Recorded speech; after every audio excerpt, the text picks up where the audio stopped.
Hello students, आज हम print culture and modern world का पार्ट 8 करेंगे। तो चलिए शुरू करते हैं। Religious reform and public debates, यानी कि धार्मिक सुधार और जन वाद विवाद। ठीक है। As we know, there were intense debates around religious issues from the early 19th century. तो अर्ली 19th सेंचुरी से काफ़ी सारे जो रिलीजियस इश्यूज़ थे, यानी कि धार्मिक जो मुद्दे थे, उन पर इंटेंस डिबेट्स यानी कि बहुत ही गहरे, ठीक है, वाद विवाद या बहस होनी शुरू हो गई थी। Different groups confronted the changes taking place with in colonial society in different ways. अब अलग अलग जो समूह थे, सोशल ग्रुप्स जो थे, सामाजिक समूह थे, उन्होंने जो कॉलोनियल सोसाइटी थी, क्योंकि हमारे ऊपर तो ब्रिटिशर्स का रूल था, इसलिए कॉलोनियल सोसाइटी यहाँ पे कहा गया है। और कॉलोनियल सोसाइटी में जो चेंजेस, बदलाव हो रहे थे, इनका सामना करना शुरू कर दिया अलग अलग तरीक़ों से, डिफरेंट फेज से, अलग अलग ग्रुप्स ने। And offered a number of new interpretations of the beliefs of different religions. अब अलग अलग जो धर्म थे, उनमें जो अलग अलग विश्वास थे, उनकी नई नई व्याख्याएं करनी भी शुरू कर दी। ठीक है, इन्हीं ग्रुप्स ने। Some people criticised existing practices and campaign for reform. अब कुछ लोग ऐसे थे, कुछ पीपल ऐसे थे जिन्होंने आलोचना करनी शुरू कर दी उस समय जो कुछ प्रथाएं जो अस्तित्व में थी, जैसे कि सती प्रथा थी, जैसे कि फीमेल इन्फेंटिसाइड था। ठीक है, उसके बाद वुमेन को पढ़ाई लिखाई करने की आज़ादी नहीं थी, पर्दा सिस्टम था। ये जो उस समय की प्रथाएं थी, इनकी आलोचना करनी शुरू कर दी कुछ लोगों ने। एंड कैंपेन फॉर रिफॉर्म, और इन लोगों ने कहा कि हमारे समाज में सुधार की ज़रूरत है। And some countered the argument of reformers. अब जो रूढ़िवादी लोग थे, पुरानी विचारधारा वाले लोग, अंधविश्वास लोग थे, उन्होंने कहा कि नहीं, ये सब जो जैसा चल रहा है वो बिल्कुल सही है, और ये जो सुधारक हैं ये बेकार की बातें कर रहे हैं। These debates were brought out in public and print। अब ये जो वाद विवाद हो रहा था समाज में, ये जो है लोगों के बीच में भी होने लगा और प्रिंट के माध्यम से भी होने लगा। यानी कि जो अखबार छप रहे थे, मैगजीन छप रही थी, जर्नल्स छप रहे थे, पत्रिकाएं छप रही थी, उनमें भी तो ये चीज़ें आ रही थी ना लिख करके। ठीक है, अपने अपने विचार, तो सब कहीं जो है वाद विवाद पहुँच गया, डिबेट्स पहुँच गए। Printed tracts and newspaper not only spread the new ideas but also shaped the nature of the debate. अब जो प्रिंटेड ट्रैक्ट्स, यानी कि जो छपे हुए निबंध थे, ट्रैक्ट बोले तो निबंध, कोई जैसे ऐसे वगैरह होते थे वो। अब जो छपे हुए जो ट्रैक्ट्स थे न्यूज़पेपर में, इन्होंने सिर्फ आइडियाज़ ही स्प्रेड नहीं किए, यानी कि विचारों को ही नहीं फैलाया, नए नए जो विचार थे जो कि नए नए रिफॉर्मर्स दे रहे थे, ठीक है, राजा राम मोहन राय जैसे, but also shape the nature of debate. पर जो वाद विवाद होता था उसको भी आकार देने लगे कि भाई किस तरीके का वाद विवाद होगा, ये भी निश्चय करने लगे। ठीक है, क्या पब्लिक प्रिंटेड ट्रैक्ट्स और न्यूज़पेपर्स, क्योंकि जैसी खबर इनमें छपती थी वैसा ही वाद विवाद होता था। ठीक है, तो यही डिसाइड करते थे डिबेट का नेचर भी। Now a wider public could participate in this public discussions and express their opinions.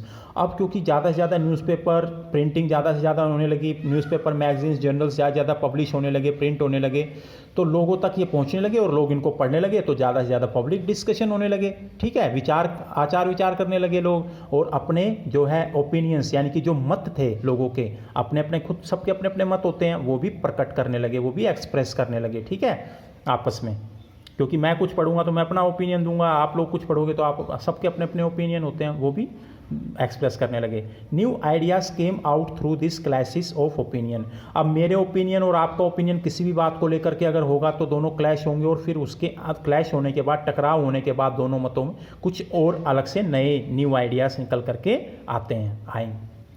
This was a time of sharp controversies between religious and social reformers and the Hindu orthodoxy.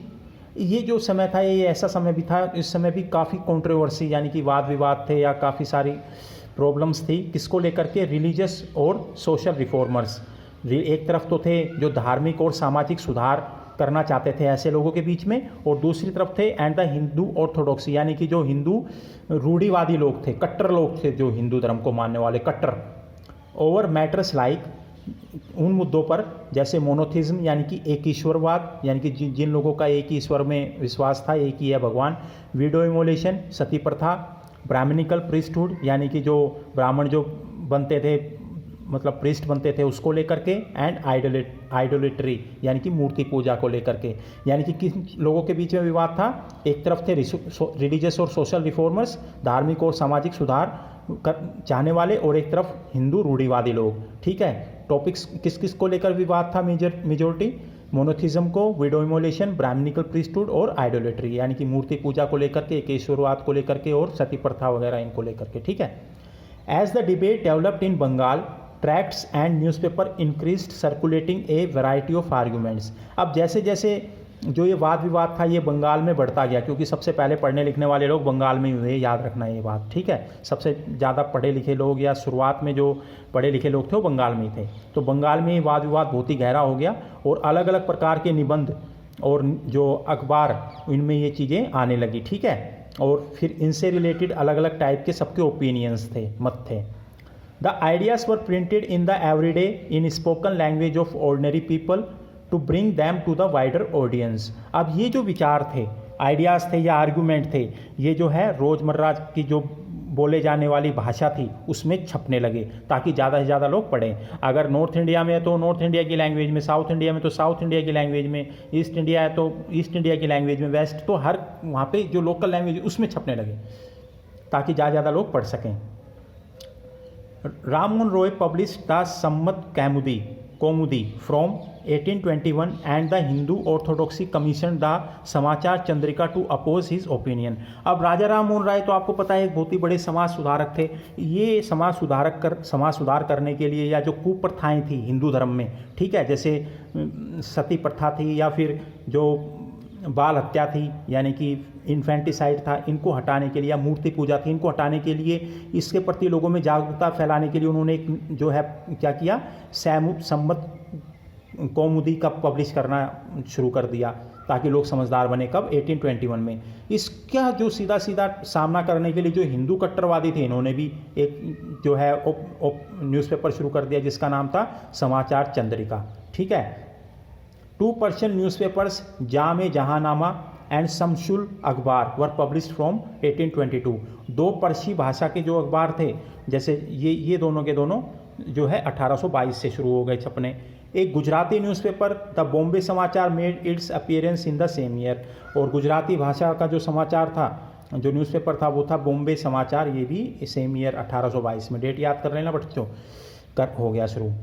ठीक है, तो एक तरफ थे reformers और एक तरफ थे हिंदू कट्टर मतलब रूढ़िवादी। ठीक है, the ulama were deeply anxious about the collapse of Muslim dynasties in the north India. अब जो उलामा यानी कि मुस्लिम धर्मगुरु, मुस्लिम समाज में जो धर्मगुरु होते हैं ना, जैसे हमारे समाज में ब्राह्मण हैं, ठीक है, उसी तरीके से मुस्लिम समाज में जो उलामा थे वो धर्मगुरु थे, ठीक है, मुस्लिम धर्म से संबंधित।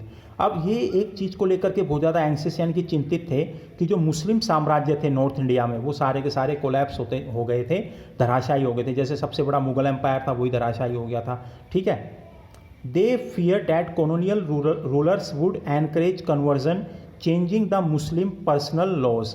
अब इन उलामाओं को एक डर था कि जो कॉलोनियल रूलर्स यानी कि जो ब्रिटिशर्स थे, ठीक है, ये क्या कर सकते हैं, कन्वर्जन यानी एक तो धर्म पर परिवर्तन कर सकते हैं, ठीक है, यानी कि ज़्यादा से ज़्यादा मुसलमानों को क्रिश्चियन बना सकते हैं। दूसरा क्या कर सकते हैं, इनके जो पर्सनल लॉज थे यानी कि जो निजी कानून थे जो उनके हमेशा से चलते आए थे परंपरा से, उनको बदल सकते हैं। ठीक है, they use cheap lithographic presses to oppose this. अब इन उलामाओं ने सस्ती जो लिथोग्राफिक प्रेस यानी कि जो छपाई तकनीक थी इसका इस्तेमाल करना शुरू कर दिया। लिथोग्राफिक प्रेस होती है जो कि तेल और पानी का, ऑयल और वाटर का यूज़ करके जो छपाई होती है उसको बोलते हैं। अब इन्होंने this published Persian and Urdu translation of Holi scriptures and printed religious newspapers and tracts.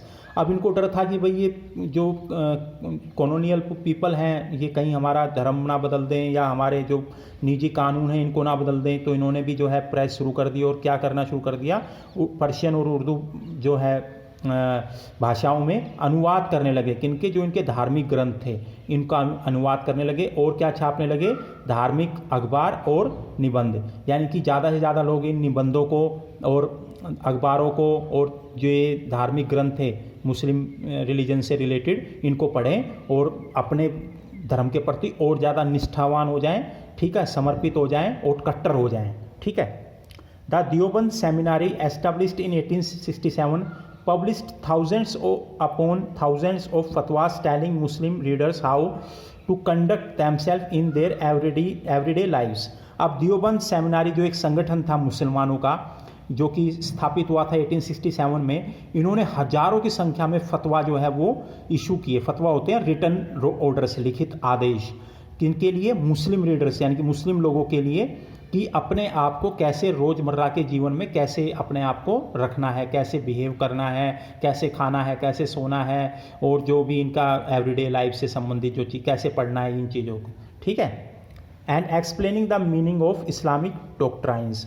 और इसके अलावा जो इनका काम क्या था कि जो इस्लामिक जो सिद्धांत थे, यानी कि मुस्लिम रिलीजन से संबंधित जो सिद्धांत थे, उनके मतलब भी बताने लगे। ये कौन? Deoband seminary. A number of Muslim sects and seminaries appeared through 19th century. अब काफ़ी सारी संख्या में अलग अलग मुस्लिम धर्म से संबंधित संप्रदाय और सेमिनारीज जो है वो आनी शुरू हो गई, प्रकट होना शुरू हो गई 19वीं शताब्दी में, ठीक है। Each with a different interpretation of faith. अब हर किसी की, हर सेक्ट की और हर सेमिनारी की अपनी अपनी व्याख्या होती थी, किसको लेकर के? फेथ को लेकर के, धर्म को लेकर के। Each keen on enhancing it's following and opposing the influence of its opponents. अब हर किसी सेक्ट की, हर संप्रदाय और सेमिनारी की यही कोशिश रहती थी कि ज़्यादा से ज़्यादा लोग उनके धर्म को ही फॉलो करें, उसको ही धर्म को फॉलो करें, और जो उनके विरोधी थे उनकी ये निंदा करते थे। Urdu print help them conduct this battles in public. और उर्दू भाषा में ये जो है प्रिंटिंग या प्रकाशन जब करते थे तो इससे इनको बहुत ज़्यादा मदद मिलती थी, ठीक है।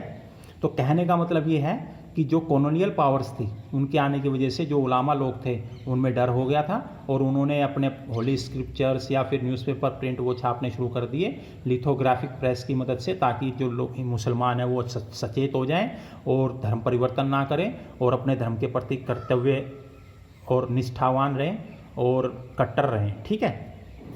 और उसके अलावा 19th सेंचुरी में काफ़ी जो है अलग अलग टाइप के संप्रदाय वगैरह आ गए थे मुस्लिम रिलीजन में, ठीक। उनकी सबकी अपनी अपनी व्याख्या थी धर्म को लेकर के, अलग अलग।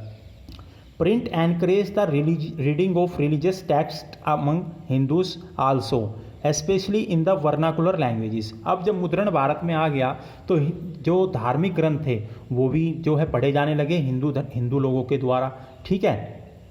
जो स्थानीय भाषाएं थी, वर्नाकुलर लैंग्वेजेस थी। The first printed edition of the Ramcharitmanas of Tulsidas, a 16th century text, emerged from Calcutta in 1810।